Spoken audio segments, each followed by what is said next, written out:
ओम नमो भगवते वासुदेवाय। ओम नमो भगवते वासुदेवाय। ओम नमो भगवते वासुदेवाय। ओम नमो भगवते वासुदेवाय। ओम नमो भगवते वासुदेवाय। ओम नमो भगवते वासुदेवाय। ओके, हम लोग पढ़ रहे हैं एक चैप्टर जिसका नाम है भगवत प्राप्ति। भगवान को प्राप्त करना ये जीवन का लक्ष्य है।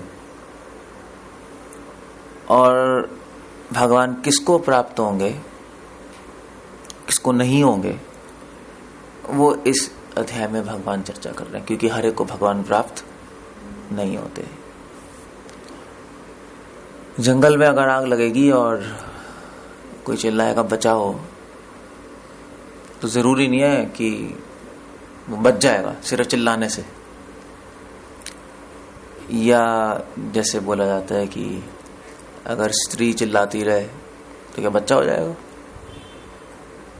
सिर्फ चिल्लाने से बच्चा नहीं होता। नहीं, यहाँ आपको शादी भी करनी पड़ती है और फिर 9 महीने पेट में बच्चा होगा तब होगा, और उसके बाद जब डिलीवरी रूम में वो चिल्लाएगी तब बच्चा होगा।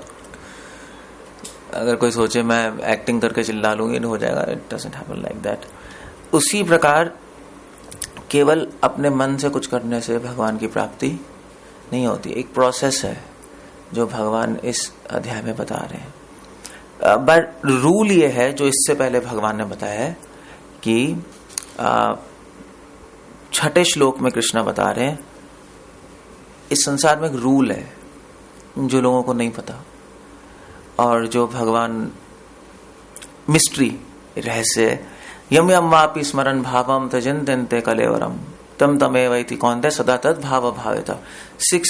6ठा श्लोक है, हे कुंती पुत्र, शरीर त्यागते समय मनुष्य जिस जिस भाव का स्मरण करता है वह उस भाव को निश्चित रूप से प्राप्त हो जाता है। मृत्यु के समय जो स्मरण आएगा वही आप बन जाओगे, ये भगवान बता रहे हैं। और मृत्यु के समय भगवान का स्मरण करना बहुत मुश्किल है। प्रभुपाद एग्जाम्पल दे रहे हैं भरत महाराज का। भरत महाराज एक हिरन से आसक्त हो गए, अपने अगले जीवन में क्या बन गए? हिरन। इसलिए भगवान अब इस अध्याय में भगवान का उपदेश है कि इसलिए अर्जुन मेरा स्मरण करो कंटिन्यूस, और मेरा स्मरण करो, मेरे भक्तों से जाके सीखो कि किस तरह मेरा स्मरण किया जाता है। मन मना भव मद भक्तो मध्याजी माम नमस्कुरु। अब भगवान का स्मरण करने के लिए हमें भगवान के बारे में पता तो होना चाहिए ना, वरना स्मरण कैसे करेंगे? अब भगवान 9वें श्लोक से ये बता रहे हैं कि वो कौन है, क्योंकि जनरली इस सोसाइटी में, हिंदू समाज में लोग एक्चुअली पहली बात तो लोग जानते नहीं भगवान कौन है। That's a problem. अगर कोई जानता भी है कि कृष्णा भगवान है तो ये नहीं जानते कि वो भगवान कैसे हैं, कौन है वो। क्योंकि जब तक हम किसी के बारे में जानेंगे नहीं तब तक उनसे आसक्ति होगी नहीं, आगे आसक्त कैसे हो गए। सो भगवान अपनी क्वालिटीज बता रहे हैं 9वें श्लोक में। कृष्णा कह रहे हैं, कविम पुराणम अनुशासितारम अनोर अणियाम अनुस्मरिद्या सर्वस्य धातारम अचिंत्य रूपम आदित्य वर्णम तमसः परस्तात्। 9वां श्लोक पढ़ रहा हूं मैं। मनुष्य को चाहिए कि परम पुरुष का ध्यान करे। भगवान बता रहे हैं अपना ध्यान, भगवान का ध्यान कैसे किया जाता है। अब कैसे किया जाता है? लोग जनरली कृष्ण का ध्यान करते हैं, कन्हैया, और वो जो भी कर सकते हैं करते हैं, बट भगवान ऐसे रिकमेंड नहीं कर रहे। हमें ऐसे नहीं सोचना भगवान के बारे में, वो एक एस्पेक्ट है। मगर भगवान की महिमा जाने बिना भगवान से प्रेम एक भावुकता है। इसलिए रूपा गोस्वामी लिख रहे हैं, महिमा ज्ञानस्तु, महिमा ज्ञान जानकर जो भगवान से स्नेह होता है वही प्रेम होता है। और वो महिमा का कैसे क्या पता लगेगी, वो भगवान बता रहे हैं। परम पुरुष का ध्यान करना चाहिए कैसे, कि वो सर्वज्ञ है, भगवान हर जगह है, पुरातन है। ये सारी चीजें एक्चुअली, ये एक एक शब्द है, एक एक शब्द समझना होता है। आप जब पर्पट पढ़ोगे जाके इसका तो समझ आएगा कि सर्वज्ञ का मतलब क्या है, पुरातन का मतलब क्या है। पुरातन मतलब ऑफ कोर्स प्रभुपाद लिख रहे प्राचीनतम, आदि, नियंता है, कंट्रोलर है। वैसे एक बात ध्यान रखने वाली बात है कि ये जो भगवान कह रहे हैं ना कि मैं नियंता हूं, कंट्रोलर हूं, अब ये सुनना और फिर इसको प्रैक्टिस करना दो अलग बात है। Then we have to practice it, कि हम हर स्थिति में हर जगह भगवान का कंट्रोल देख सके, छोटे से छोटी चीज में और बड़े से बड़ी चीज में। वो प्रैक्टिस करनी पड़ती है, क्योंकि जनरली हम भूल जाते हैं। जनरली हमें लगता है कि मैं कंट्रोल में हूं, नहीं, ऐसा लगता तो है नहीं। मैं अपने शरीर को कंट्रोल कर रहा हूं। एक्चुअली हम नहीं कर रहे अपने शरीर को कंट्रोल, नहीं, हमारे शरीर को कौन कंट्रोल कर रहा है, भगवान। इच्छा हमारी है मगर भगवान कंट्रोल कर रहे हैं। सो बट वी फॉरगेट, हम भूल जाते हैं। क्रोध इसलिए आता है क्योंकि हमें लगता है हम कंट्रोल में। मेरी बात क्यों नहीं मान रहा कोई, मैंने बोला है।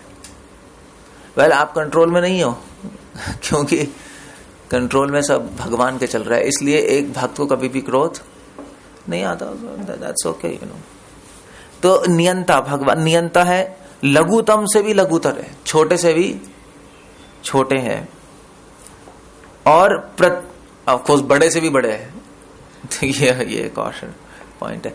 छोटे से भी छोटे का मतलब कि भगवान हर कण कण में, हमारे हृदय में भी है, बट उनको देखना आना चाहिए।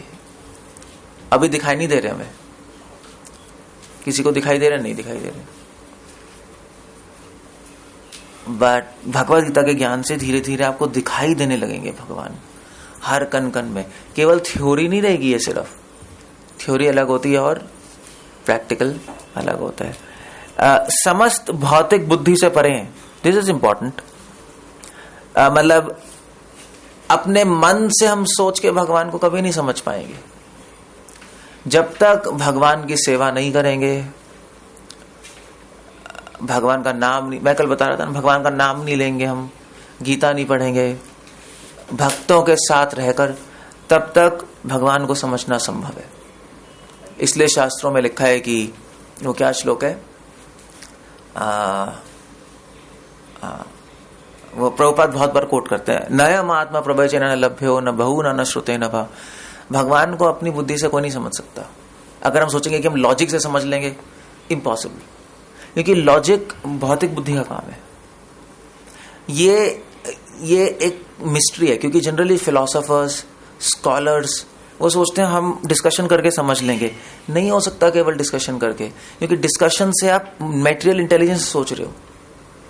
भगवान को समझने के लिए स्पिरिचुअल इंटेलिजेंस चाहिए, नहीं, और वो कृपा से मिलती है, वरना नहीं मिल सकती, असंभव है। इसलिए अगर आप मेटेरियल इंटेलिजेंस सोचोगे तो हमेशा गलत कंक्लूजन में पहुंचोगे, निश्चित गलत कंक्लूजन में पहुंचोगे। इसीलिए श्रील प्रभुपाद ने बोला था कि भी नए लोगों को सबसे पहले कीर्तन कराओ, प्रसाद खिलाओ। प्रभुपाद का आइडिया ये था, कीर्तन for masses, philosophy for classes, Prabhupada ने बोला था। क्योंकि जो नए लोग हैं उनके इतने गलत गलत आइडियाज होते हैं, उनको नहीं समझ आता, वो मेटेरियल इंटेलिजेंस से सोचते हैं। हमारे भी थे, सबके थे।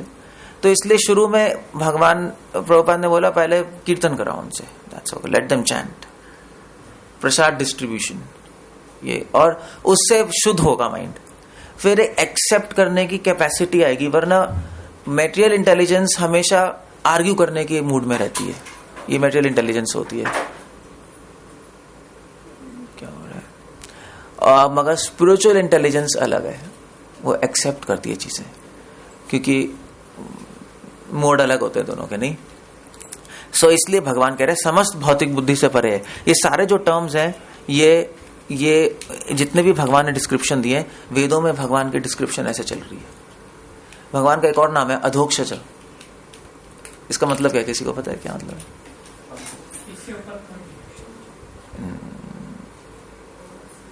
अधोक्षज बहुत फेमस नाम है। अपने भक्तों को गिरने नहीं देते। नहीं, देखते हैं वो दृष्टि जैसा। अधा मतलब पीछे धकेलना, अक्षजा मतलब आंख।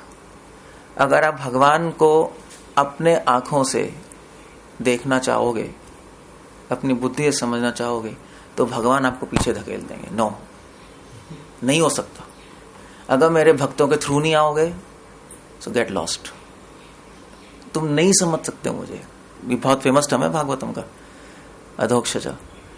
सो इसलिए ये जो लोग हैं, संसार के लोग, ये नहीं समझ पाते भगवान को। उनके अपने आइडियाज होते हैं, वो नहीं समझ सकते। भगवान ही नहीं समझ, जिसको भगवान अपने आप को नहीं समझने देंगे, वो कैसे समझेगा, वो कैसे समझ जाएगा? सो कृष्णा का रूल है,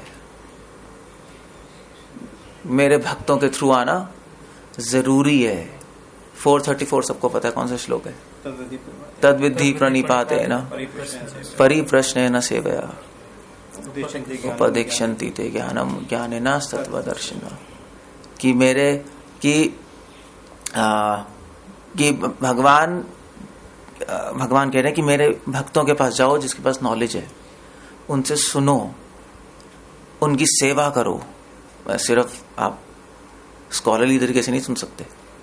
ये भी दूसरा पॉइंट है। आई मीन टू से, कहीं पता है आपको, अमेरिका में मैं गया था, तो वहां पे मुझे वहां पे इनवाइट किया था, हार्वर्ड में नहीं, सॉरी मिशिगन में, हिंदू स्टडीज डिपार्टमेंट था, हिंदू स्टडीज वहां पे होता है। तो मुझे लेक्चर के लिए इनवाइट किया था, चलो गौड़िया वैष्णव पे आप बोलिएगा। तो मैंने कहा गौड़िया वैष्णव पे क्या बोलने को कह रहे। मैं सोच रहा था कि कुछ साइंस पे बोलेंगे कॉलेज में, क्योंकि वो Hindu department, Hindu studies department. तो मैं गया, तो उन्होंने कहा गौड़िया वैष्णव में बोलिए, बच्चे हिंदू स्टडीज पे रिसर्च कर रहे हैं। तो मैंने उनको बोला, देखो भाई, गौड़िया वैष्णव की जहां तक बात है, सबसे पहला पॉइंट है, तुम्हें मानना पड़ेगा कि तुम्हें कुछ नहीं आता। तुम ऐसे बैठ के नहीं समझ सकते। यहाँ क्लास में अगर 2-3 साल तुमने पढ़ लिया तो तुमने हिंदुइज्म समझ लिया। That's absolute nonsense. तो उनके सर बैठे थे, वो भी हंस रहे थे जो उनके एचओडी है। तो कहते हैं या this is perfect, what ever he saying it's good कह रहे थे। बाद में कहते हैं, मैंने लेक्चर दिया, कहते हैं कि हम तो सिर्फ थ्योरी पढ़ाते हैं, ये प्रैक्टिकल बता रहे हैं। सही बात है, क्योंकि सिर्फ पढ़ने से कुछ नहीं आ जाता। कृष्णा कह रहे हैं तद विद्धि प्रणिपाते न, साधुओं के पास जाके सेवा करो उनकी। पहले सिर्फ पढ़ो, जाके क्लास नहीं। इसलिए मैंने कल बताया था, सेवा बहुत जरूरी है, नहीं है सेवा। और वो भी ऐसे साधु चाहते हैं, अपने मन से नहीं। तब परिप्रश्न ना, तब क्वेश्चंस होंगे, उसके बाद डिस्कशंस होंगी, फिर समझ आएगा चीजें। इसलिए कृष्णा कह रहे हैं समस्त भौतिक बुद्धि से परे हूं मैं। भौतिक बुद्धि से परे इसलिए नहीं कह रहे कि समझ नहीं आऊंगा, मैं आऊंगा, बट दिस अ प्रोसेस। अचिंत्य तथा नित्य पुरुष के रूप में मुझे स्मरण करो। मैं अचिंत्य हूं। अचिंत्य मतलब सोचने से परे। अचिंत्य वैसे आप समझोगे कि जो चिंतन से परे, मगर अचिंत्य का मतलब ये नहीं होता।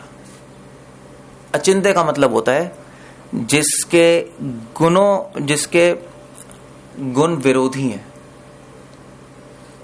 भगवान में विरोधी गुण है। भगवान कृपा के सागर भी हैं और क्रूर भी हैं, शुद्ध भी हैं और सबसे बड़े धोखेबाज भी हैं। ये कृष्णा कह रहे हैं ना गीता में, क्या है वो, द्यूतम छलिताम अस्मि। कृष्णा गीता में कह रहे हैं सारे जुए में सबसे बड़ा छलिया कौन है? मैं हूं, चीटर मैं हूं सबसे बड़ा। अगर मैं चीट करने पे आ गया तो कोई नहीं समझ सकता मुझे। और भगवान चीट ही कर रहे हैं। मैं एक्चुअली, माया किसने बनाई है? कृष्णा ने बनाई है। कुछ नहीं समझ आ रहा, हम सब पूरी तरह माया में है। हमें कुछ भी समझ नहीं आ रहा कि हम शरीर नहीं है, हमारे जीवन का लक्ष्य ही यहाँ पे कुछ करना नहीं है, हमारे जीवन का लक्ष्य भगवान के पास जाना। We are all in illusion. अलग अलग आइडियाज हैं संसार में लोगों के, और अट्रैक्टिव भी लगते हैं, मगर सत्य नहीं है।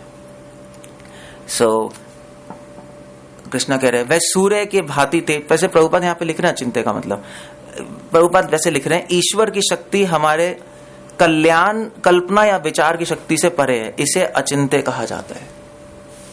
ईश्वर की शक्ति है मगर हमारे कल्पना से परे है। क्यों परे है? क्योंकि हमें समझ नहीं आ सकता वो कैसे काम कर रही है। एग्जैक्ट मैकेनिज्म हम नहीं समझ सकते। अगर हम समझना चाहें कि माया कैसे काम कर रही है, नहीं समझ सकते आप, इम्पॉसिबल है।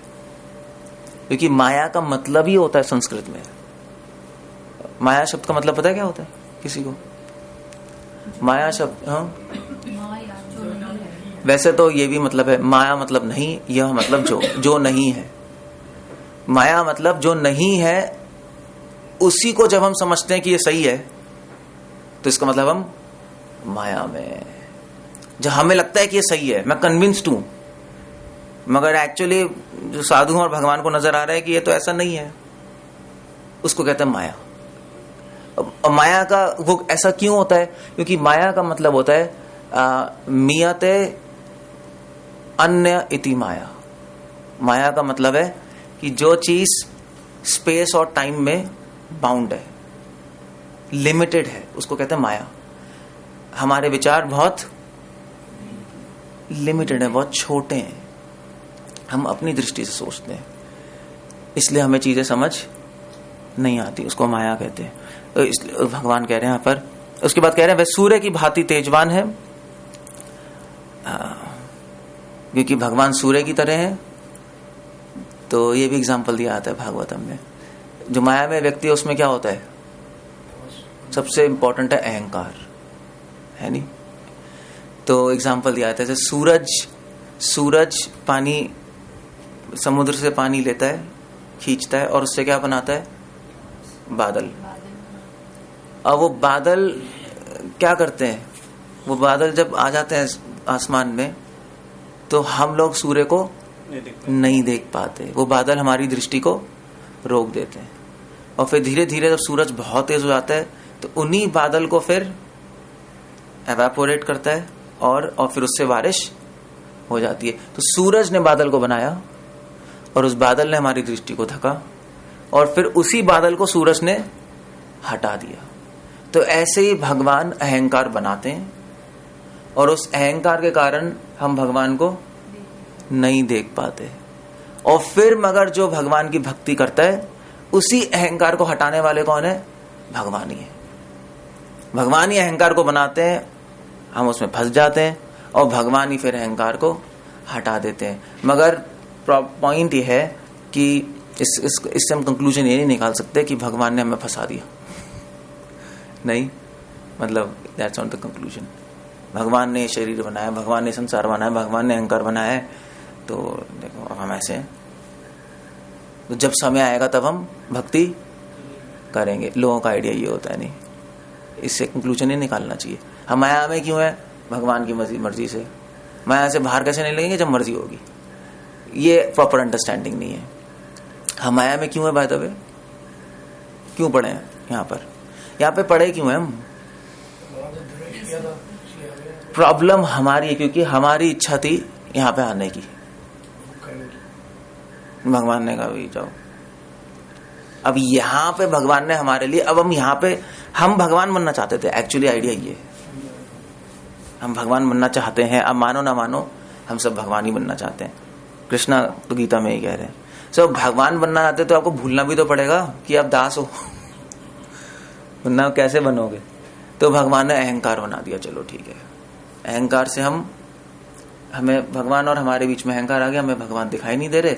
अब हम सोचने लगे कि मैं ही सब कुछ हूं, मैं ही सब कुछ हूं।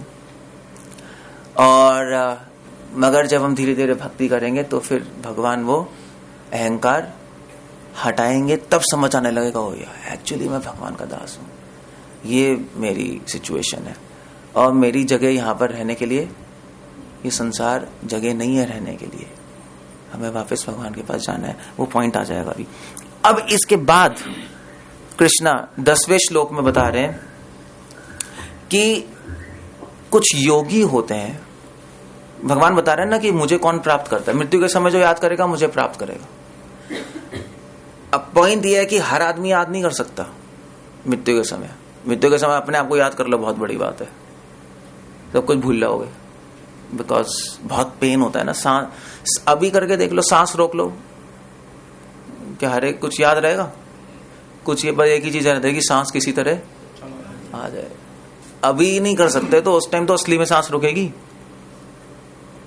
और जब हम सोते हैं तो सोते वक्त आप कितना ही याद कर लो भगवान को, मगर जब सो जाओगे तो क्या आएगा? आउट ऑफ कंट्रोल हो आप।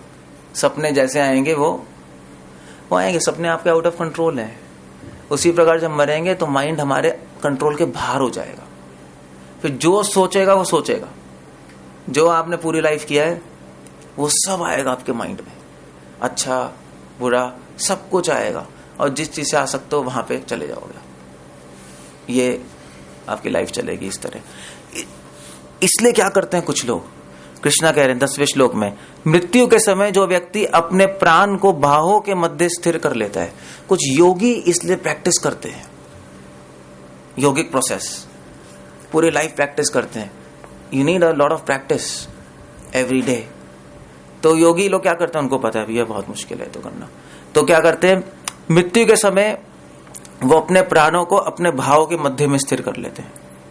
यहाँ पे ले आते हैं प्राणों को, योगिक क्रिया से लाते नहीं लाते हैं, कुंडलिनी जागृति यहाँ पे ले आते। ऑफ कोर्स उन्होंने पहले प्रैक्टिस की होगी तभी यहाँ पे ला सकते हो, सारे चक्र खुले होने चाहिए। मर रहे होते हैं तो यहाँ ले आते हैं बैठ के, और योग शक्ति के द्वारा अविचलित मन से पूर्ण भक्ति के साथ परमेश्वर के स्मरण में अपने को लगाते हैं। वह निश्चित रूप से भगवान को प्राप्त करता है। कृष्ण तो कह रहे हैं भ्रुवोर मध्य प्राणम अवश्य सम्यक। सो वेल, इसमें 2 पॉइंट ये है कि योग शक्ति के द्वारा अविचलित मन से, मन को अविचलित करना बहुत मुश्किल है, उसके लिए योग शक्ति चाहिए। तो भगवान ये प्रोसेस बता रहे हैं, एक योगिक प्रोसेस, मगर ये करना मुश्किल है क्योंकि आपको पूरी लाइफ योग प्रैक्टिस करना पड़ेगा ना, वो तो आप कैसे करोगे आप, वो अभी भगवान आ जाएंगे यहाँ पे इस पॉइंट पे। एक प्रोसेस है भगवान बता रहे हैं, और इससे हमें समझा रहे हैं कि ये क्या है, टाइम ही पता नहीं कितना हो गया, मतलब बचा कितना टाइम है, एनीवे ठीक है। सो कृष्णा हमें इस श्लोक से बता रहे हैं कि एक्चुअली भगवान का स्मरण करना मुश्किल है। अगर इजी होता तो फिर योगी क्या पागल हैं जो करते रहते, they are not mad, it's not easy, तो मुश्किल है। इसलिए ये लोग प्रैक्टिस करते हैं जो वेदों के ज्ञाता हैं। 11वें श्लोक में जो वेदों, कुछ योगी हैं कुछ ज्ञानी हैं, ज्ञानी लोग भी कोशिश करते हैं भाई हम वेद पढ़ के हम भगवान का स्मरण करें। जो वेदों के ज्ञाता हैं, जो ओमकार का उच्चारण करते हैं, वह ओम जप करते हैं। और जो सन्यास आश्रम के बड़े बड़े मुनि हैं, सन्यास लेते हैं कि भी हम छोड़ के भगवान का स्मरण करें। इनफैक्ट सन्यास तो हर एक के लिए रिकमेंडेड है, नहीं शास्त्रों में एक पॉइंट ऑफ के टाइम के बाद आपको घर छोड़ना होता है। एवरीबडी मस्ट है ये, ब्रह्मचारी, गृहस्थ, वानप्रस्थ और सन्यास, यू हैव टू लीव। अब सन्यास क्यों छोड़ना है, मतलब अगर सन्यास इसलिए छोड़ना है क्योंकि घर में रह के आप परफेक्शन पाना बहुत मुश्किल है, पूरा फोकस नहीं होता। अगर सभी डिवोटी हैं वो बात अलग है, घर में सभी डिवोटी हैं तो बहुत कंडीसिव एटमॉस्फेयर है, बट फिर भी शायद at the end of time आपको सारे अपनी ड्यूटी से अलग होके पूरी एनर्जी डिवोट करनी पड़ेगी। सो शास्त्रों में लिखा है ब्रह्मचारी, गृहस्थ, वैश्य, वानप्रस्थ और सन्यास, ये आइडियल सिचुएशन है। मगर ऐसा कोई रूल नहीं है शास्त्रों में कि गृहस्थ के बाद ही सन्यास लेना है, ऐसा कोई रूल नहीं है। अगर कोई ब्रह्मचारी सन्यास लेना चाहे तो वो डायरेक्ट सन्यास ले सकता है, अलाउड है। तो गृहस्थ में जाने की कोई जरूरत नहीं है। गृहस्थ आश्रम उनके लिए है जो डायरेक्ट सन्यास नहीं ले सकते, जो अपने सेंसेस पे कंट्रोल नहीं कर सकते, जो अपनी काम वासना पे कंट्रोल नहीं कर सकते। आप थ्रू गृहस्थ जाओ, ठीक है, क्योंकि आप अगर ऐसी सन्यासी बन जाओगे तो ढोंगी बन जाओगे, फिर आपका माइंड ही कंट्रोल नहीं है, तो ठीक है, यू गो थ्रू गृहस्थ आश्रम। गृहस्थ आश्रम एक्चुअली शास्त्रों में लिखा है एक लाइसेंस है, licence to enjoy, that's all. वैसे तो एंजॉय नहीं कर सकते हम, शास्त्रों में मना एंजॉय करना, इट्स अ लाइसेंस, ठीक है भाई, तुम कंट्रोल नहीं कर सकते अपने माइंड को, तो गृहस्थ आश्रम में जाओ, रिस्ट्रिक्टेड एंजॉयमेंट में रहो, नो प्रॉब्लम्स, गलत नहीं है। बट इसको सब कुछ मत समझो कि आइडियल सिचुएशन है, ये आइडियल सिचुएशन नहीं है, ये डिजाइन्ड सिचुएशन है आपके लिए। जैसे लोग कहते ही नहीं आजकल गृहस्थ आश्रम सबसे ऊंचा आश्रम है, रॉन्ग, गलत है, कृष्णा गीता में नहीं कह रहे गृहस्थ आश्रम ऊंचा आश्रम नहीं है, सबसे हाईएस्ट है संन्यास। और वैसे भी कॉमन सेंस की बात है, ये many duties to do in गृहस्थ, नहीं होती ही नहीं होती है। अब एक आपने कहावत सुनी होगी, आ बैल मुझे मार, बस वही है गृहस्थ आश्रम। पहले बुलाओ फिर ड्यूटीज निभाओ, और वो भी शास्त्रों में ये आपने ले लिया तो ड्यूटीज करनी भी पड़ेगी, आप छोड़ नहीं सकते, दैट्स कंप्लीट नॉनसेंस, इररिस्पॉन्सिबल है आदमी।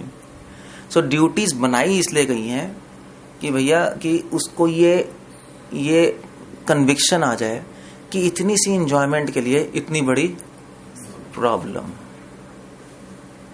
ये समझाने के लिए गृहस्थ आश्रम बनाया है, ये वेदों में दिया है, इसलिए नहीं बनाया कि बहुत अच्छा है। बिल्कुल उल्टा आइडिया लोगों का, बिल्कुल उल्टा आइडिया। और लोग उल्टा आइडिया क्यों निकालते हैं? क्योंकि उनको एंजॉय करना है, दैट्स ऑल। जिनको एंजॉय करना है वो तो अपने अपने लॉजिक निकालेंगे ना, मगर गीता का उपदेश ऐसा नहीं है। सो इसलिए कृष्णा कह रहे हैं कि भी बड़े बड़े मुनि हो गए, सन्यासी हो गए, वे भ्रम में प्रवेश करते हैं, वे मृत्यु के समय भगवान का स्मरण कर जाते हैं, हो जाता है। ऐसी सिद्धि की इच्छा करने वाले ब्रह्मचार्य व्रत का अभ्यास करते हैं। श्रील प्रभुपाद इसके पॉपट में लिख रहे हैं कि आध्यात्मिक विकास के लिए ब्रह्मचार्य का प्रैक्टिस करना बहुत जरूरी है। गृहस्थ आश्रम में भी ब्रह्मचार्य प्रैक्टिस कर सकते हो, जरूरी नहीं है कि ब्रह्मचार्य विदाउट मैरिज ही होता है। ब्रह्मचार्य मतलब कि रिस्ट्रिक्शन में आपके रिलेशनशिप्स हो, अनरिस्ट्रिक्टेड रिलेशनशिप्स नहीं, शास्त्र कभी अलाउ नहीं करता। प्रभुपाद कहते थे कि सेक्स रिक्रिएशन के लिए नहीं होता, प्रोक्रिएशन के लिए होता है। नहीं, एक्चुअली प्रभुपाद ने अमेरिका में बोला था ये सब। अब अमेरिकन कल्चर तो आपको पता ही है, कुत्ते बिल्लियों का कल्चर है, नहीं जलील कल्चर है। मतलब वहां तो डेटिंग चलती है, डेटिंग, यू नो डेटिंग, मतलब वो कॉन्सेप्ट पता नहीं इंडिया में है या नहीं, आई डोंट नो, अब मुझे नहीं पता। ओपनली तो नहीं होता, बट वहां पे तो ओपनली है, मतलब वो they are proud of that कि हम डेटिंग करते हैं। वहां पे एड्स हैं उसके, मतलब एड्स क्या चलते हैं वहां, मैं पढ़ रहा था वहां एड, अमेरिका में बॉस्टन में था, एड था, I am 53 year old hot sexy lady, I am a grandmother and I want a person with whom I can sit, we can sit all night and we can talk and share our dreams. I am a grandmother 53 year old and I need a person. ये ad है, मतलब India में अभी ऐसा ad नहीं दे सकता, I don't think so, you can't give a ad like this, इतना नहीं है। सो ये सब चीजें चल रही हैं। सो वहां के कल्चर में एवरीथिंग इज फॉर रिक्रिएशन, नहीं, मगर शास्त्र कह रहे हैं no, sex is for procreation, ये इंपॉर्टेंट है संतान के लिए, नहीं, अच्छे संतान के लिए। विवाह का मतलब ये होता है। सो ब्रह्मचार्य गृहस्थ लाइफ में भी हो सकती है, कोई बुरा नहीं है, और ब्रह्मचारी तो ब्रह्मचारी है खैर, बट विदाउट ब्रह्मचार्य भगवान को प्राप्त करना असंभव है। क्योंकि अगर हम एंजॉयमेंट में पड़े रहेंगे 24 घंटे तो भगवान में मन थोड़ा ना लगेगा, मुश्किल है, नहीं, मन डिस्टर्ब होगा ही होगा। इनफैक्ट पतंजलि योग सूत्र में भी लिखा है, क्या है वो, यम और नियम में आता नहीं है ब्रह्मचार्य, आता नहीं, आता है। आयुर्वेद में लिखा है ब्रह्मचार्य, हेल्थ के लिए भी ब्रह्मचार्य अच्छा है, आहार निद्रा ब्रह्मचार्य आयुर्वेद में लिखा है। कंट्रोल करना आता अच्छा है, नहीं, अपने आप को, उससे ओजस और तेजस वो बढ़ते, immunity, there are lot of benefits of that. So इसलिए कृष्णा कह रहे हैं वो लोग प्रैक्टिस करते हैं, चलो ठीक है ऋषि मुनि। 12वें श्लोक में कृष्णा कह रहे हैं समस्त इंद्रिय क्रियाओं से विरक्त को योग की स्थिति कहा जाता है। सर्वद्वारानि संयम्य, योग मतलब अपने सेंसेस को कंट्रोल करना, ये योग है। अगर आप भगवान की डेफिनेशन लेते हो, योग मतलब ऊपर नीचे लटकना नहीं है, वो एक पार्ट है। अल्टीमेट लक्ष्य योग का अपने सेंसेस को कंट्रोल में करना। अब कंट्रोल तो तब रहेगी ना जब आप पहले बात कंट्रोल करना चाहोगे, और दूसरी बात कि आपके चारों तरफ जो अनकंट्रोल करने वाली चीजें वो नहीं हो।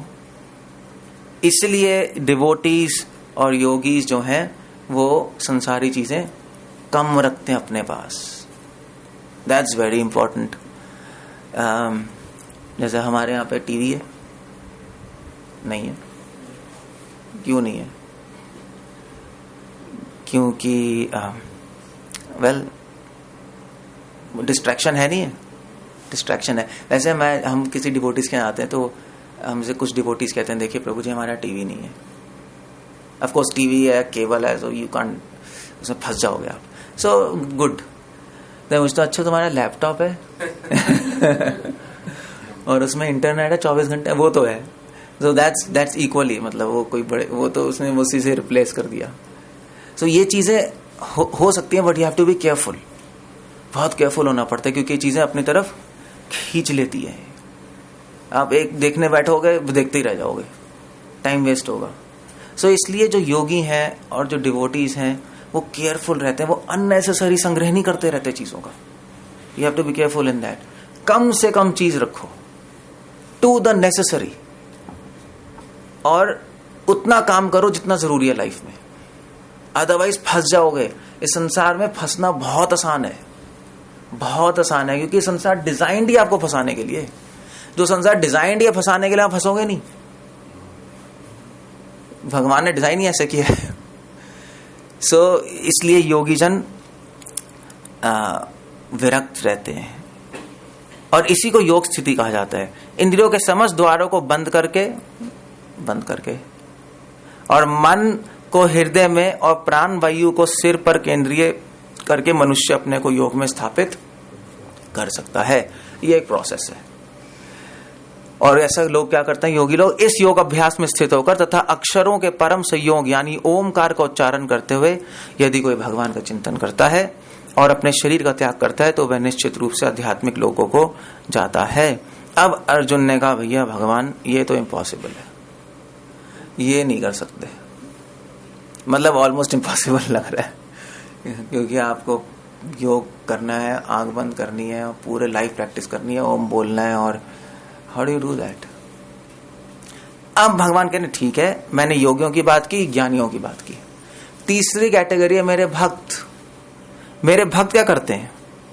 14वें श्लोक में, हे अर्जुन, जो अनन्य भाव से निरंतर मेरा स्मरण करता है उसके लिए मैं सुलभ हूं, क्योंकि वह मेरी भक्ति में प्रवृत्त रहता है।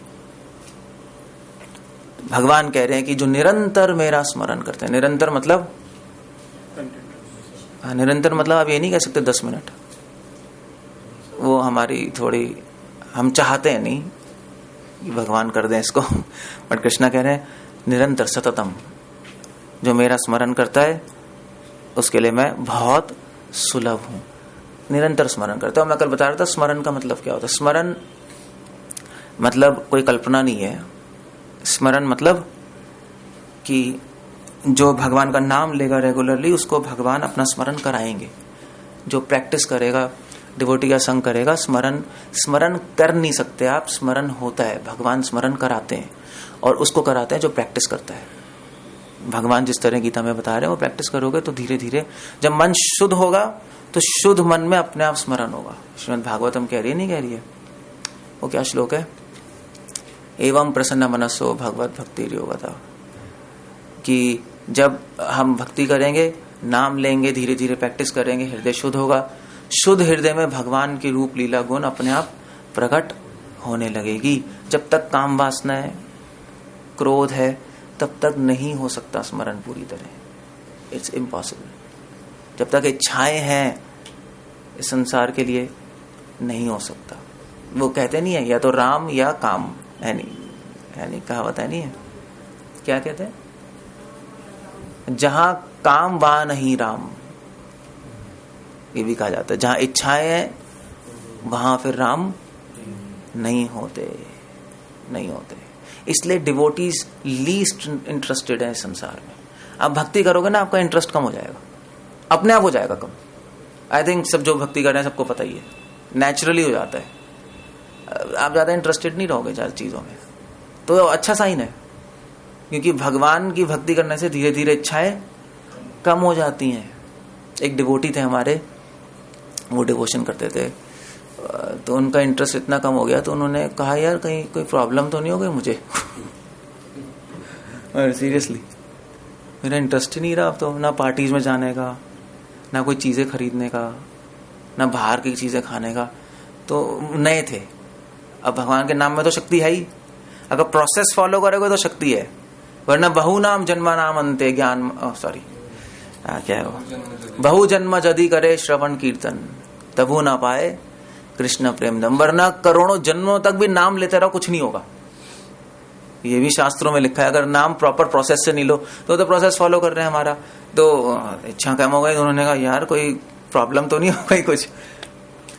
तो फिर ऑफ कोर्स नए थे, फिर उन्होंने भगवद गीता पढ़ी, मैंने पढ़वाई, तो मैंने कहा बहुत अच्छा साइन है, मतलब आपकी डिजीज, हाँ भौतिक संसार का बुखार कम हो रहा है भाई, क्योंकि इच्छाएं कम हो रही हैं। पूरा चैप्टर ही उस पर डेडिकेटेड है, 16, 17, 18 चैप्टर जो हमने डिस्कस किया है, पूरा चैप्टर ही उस पर डेडिकेटेड है। सो भक्ति बढ़ने का लक्षण ही एक ही है कि इंटरेस्ट कम होगा। अगर इंटरेस्ट कम नहीं हो रहा, भक्ति कर रहे हो, तो इसका मतलब कुछ प्रॉब्लम है, आप सही कर नहीं रहे। क्योंकि जब तक इस संसार से इंटरेस्ट कम नहीं होगा तब तक भगवान में इंटरेस्ट पूरी तरह आ ही नहीं सकता। दो तो थोड़ा ना इंटरेस्ट हो सकता है, वहां पे मन लगाओगे तो वहां भागेगा, वहां मन लगाओगे तो वहां भागेगा। और जब तक भगवान में इंटरेस्ट पूरी तरह नहीं होगा तब तक हमें संसार छोड़ के भगवान के पास नहीं जा रहे। श्रील प्रभुपाद ने बोला है कि अगर समोसा खाने की भी इच्छा होगी आपकी सिर्फ रह जाएगी तो संसार में आना पड़ेगा आपको।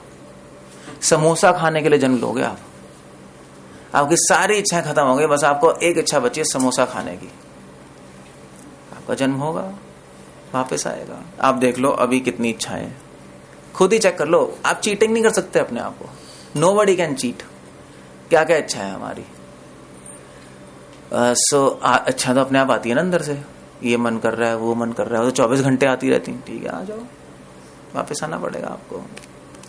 अब आप कहो नहीं नहीं देखो भगवान इतने क्रूअल कैसे हो सकते हैं, भगवान तो कृपा के सागर हैं। पहले यहाँ पे कृपा के सागर कुछ नहीं चलता, यहाँ पे रूल्स चलते हैं, ये प्रकृति के नियम है, इसको भगवान भी नहीं तोड़ते, भगवान नहीं तोड़ेंगे इसको, हमारे थोड़े ना तोड़ेंगे। कोई हम प्रहलाद महाराज थोड़े ना, भक्त प्रहलाद, हम ऑर्डिनरी लोग हैं जो जन्मे हैं और बस अभी 2 दिन बाद हो जाएंगे। और इसमें भी 2 दिन की जिंदगी में मैं समझते हैं हम बहुत ग्रेट है, बहुत महान है, हम ये कर देंगे, हम वो कर देंगे, हम पूरी दुनिया को अपने मुट्ठी में कर लेंगे। कर लो भैया, मुट्ठी टूट जाएगी एक दिन। कुछ नहीं होगा। Alexander the great, Ashoka the great कहाँ हैं, चले गए वापस, उन्होंने सुनी नहीं भगवान की। सो इसलिए कृष्ण यहाँ पे समझा रहे हैं कि उनके लिए मैं सुलभ हूं। सुलभ मतलब बहुत इजी हूं। अनन्य चेता, अनन्य मतलब कि जो मेरे भक्तों के अंडर रह के भक्ति करते हैं। अन्य किसी अन्य के अंडर रह के भक्ति नहीं कर रहे, अपने अंडर भी मेरे भक्तों के पास जाके उनसे पूछते हैं भक्ति कैसे करनी है, कुछ रूल्स फॉलो करते हैं, तब उससे सतत स्मरण होने लगेगा मेरा, और तब मैं बहुत सुलभ हो जाऊंगा। Don't worry about that, please follow. Krishna का उपदेश है। और 15 श्लोक में कृष्णा एक ये सेक्शन खत्म कर रहे हैं। कृष्णा कह रहे हैं मुझे प्राप्त करके महापुरुष जो भक्ति योगी है कभी भी दुखों से पूर्ण इस अनित्य जगत में नहीं लौटते। ये जगत दुखपूर्ण है, भगवान डिक्लेयर कर रहे हैं, इस जगत में सुख नहीं है। अगर आपको इस जगत में सुख नजर आ रहा है, आपकी बहुत बड़ी प्रॉब्लम है। दुखालयम अशाश्वतम, इसलिए प्लीज बी केयरफुल, क्योंकि ये संसार आपको सुख दिखाएगा। संसार तो सुख दिखाता है नहीं, इतने एंजॉयमेंट है, इतना अच्छा है, but actually of course advertisements और सपने होते हैं नहीं, अपने अपने सपने होते हैं लोगों के। सो उसमें भूल जाता है आदमी की यहाँ पे बहुत दुख है। कृष्ण कह रहे हैं दुख है और वापस लौट के नहीं आना पड़ेगा, क्योंकि उन्हें परम सिद्धि की प्राप्ति हो चुकी होगी। सम सिद्धिम परमाम गतिम, जीवन का लक्ष्य है ये संसार छोड़ के भगवान के पास चले जाना। ये जेल है, कृष्णा कह रहे हैं जेल है ये मिस्ट्री है। प्रभुपाद लिख रहे हैं, जाके पढ़ लो। प्रभुपाद कह रहे हैं mystery, the mystery of this material world is that this is a prison. ये लोगों को नहीं पता, लोगों को नहीं पता ना। लोग तो यहाँ पे प्लान कर रहे हैं ना रहने की, यही प्लानिंग चल रही है ना। और प्लानिंग भी बहुत जबरदस्त होती है लोगों की संसार में रहने की। मतलब इतने बड़े बड़े घर बनते हैं लोगों के, मतलब व्हाट्स दैट इतने सारे पैसे एक घर में वेस्ट हो गए। मतलब आप नहीं बता रहे थे आपके वहां कितने करोड़ की कोठी बनाई थी उसने? 25 करोड़ की कोठी इसलिए दिखा रहा है, एक आदमी ने बनाई। उसने 25 करोड़ इस ईंट पत्थर की कोठी में वेस्ट कर दिए। इतनी मेहनत करके पैसे कमाए, वहां पे लगा दिए। अब वो कोठी छोड़ के जाएगा कैसे मृत्यु के समय? यमदूत भी उसको निकालेंगे, वो उनको मार के भगा देगा, भैया मैंने इतनी मुश्किल से बनाई है यार। सो उसने पूरी प्लानिंग कर ली अपने आप को फंसाने की यहां पर। दैट्स इसलिए पहले जमाने में जो भी डिवोटीज थे वो सिंपल लिविंग करते थे, अपने आप जाल नहीं बनाते थे फंस जाओ उसके अंदर, क्योंकि उनको पता है कि सब कुछ बहुत छोड़ के आने बहुत अट्रैक्टिव है, फंस जाते हैं। अपनी क्रिएशन मत करते रहो, क्रिएशन करोगे तो फंस जाओगे। तो इसलिए कृष्णा कह रहे हैं भैया वो इस संसार को छोड़ के मेरे पास आ जाता है, वो अपनी लाइफ सिंपल करता जाता है जितनी सिंपल हो सकती है, और फिर अल्टीमेटली फिर मेरे पास आता है, फिर इसका दी एंड हो गया। यहाँ पे भगवान ने अपना एक कंक्लूजन दे दिया। अब मैं इसके बाद कल शुरू करूंगा आगे। भगवान एक अलग टॉपिक शुरू कर रहे हैं बाय द वे। इसके बाद हरे कृष्णा, श्री प्रभुपाद की जय।